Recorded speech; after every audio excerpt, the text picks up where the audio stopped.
Hello, in this video we're going to work through these two questions here, which are part of question 6. We want to find theta. The first question at this point should be pretty straightforward for us. So if we have tan theta is equal to 0.6, we simply take the inverse tan of both sides.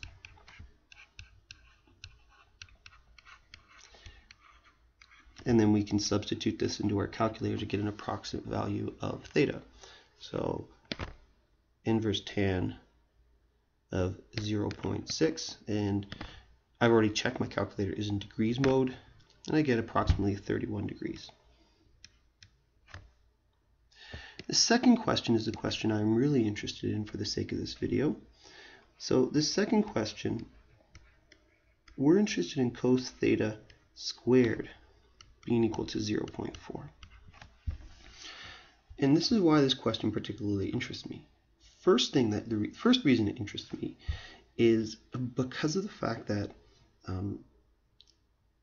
we have a squared, and we haven't seen an example like this. But we know that when I have to take the square root of both sides, I actually end up with two cases. Because remember, if I take the square root of both sides, I have to account for both the plus and minus of the root. So of course we have case 1 where cos theta is going to equal the positive square root of 0.4.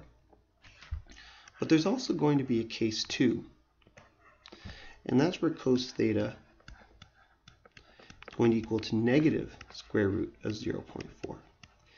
And this is a very interesting question. We're actually not ready in my course to explore this yet, though I always do encourage you to read ahead and to do a little exploration on your own. But the idea of having a negative ratio opens up a whole bunch of interesting discussions. You'll notice that I could work through this one in my calculator. Let's just slide this over a little bit. There we go.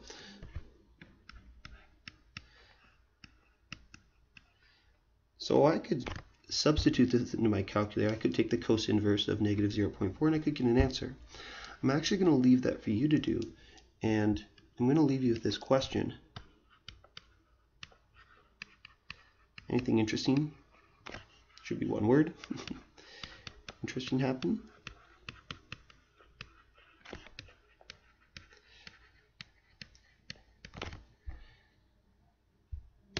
What I'm particularly interested in for the sake of this question is this version right here. And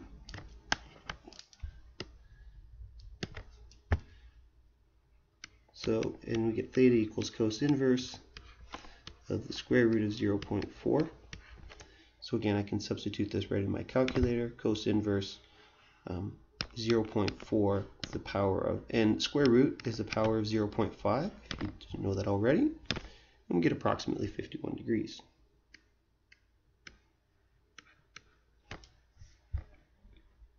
Okay, so again, this 6b raises this interesting question here, and it is something to think about as you go forward. But we're not quite ready to kind of dive into this concept. An important takeaway from this video is this point on notation.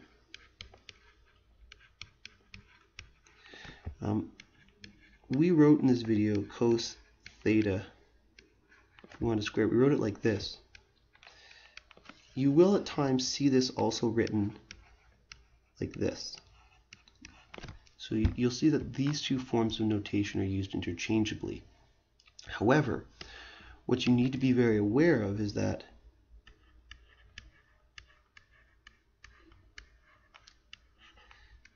cos theta to the power of negative 1, written like this, is not the same as this.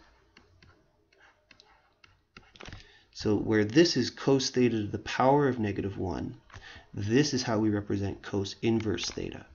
So though this notation in green is interchangeable with any power, if we have to the power of negative 1, it's not interchangeable. So just keep that notation idea in the back of your mind as we move forward, and we'll discuss this regularly as we encounter different questions in class.